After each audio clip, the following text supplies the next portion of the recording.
কোথায় বলে না অতিভক্তি চুরের লক্ষণ। এখন দেখতেছি আমরা প্রবাসীরা দেশের মধ্যে রেমিটেন্স পাঠাইতেছে না। এখন তারা কি করতেছে, যারা প্রবাস থেকে মানুষ দেশে যাচ্ছে তাদেরকে এয়ারপোর্টে ফুলের শুভেচ্ছা দিচ্ছে এবং কুশল বিনিময় করতেছে।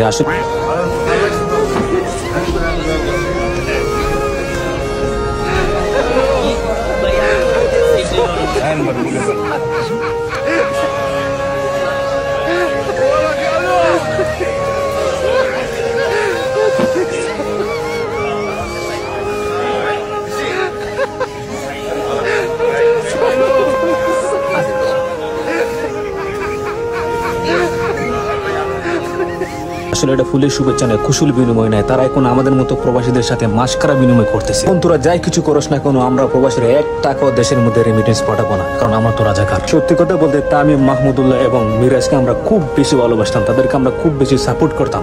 কিন্তু প্রবাসীদের সাথে এই মাস্কারা ভিডিও দেখার পর থেকে এদের উপর এখন ঘৃণার তৈরি হয়ে গেছে। বাংলায় একটা প্রবাদ আছে না, ফুলিলো ফুলি বুঝবি দিন গেলি। আর এই বাংলার প্রবাদটা কিন্তু এখন তোদের সাথে হতে চলেছে।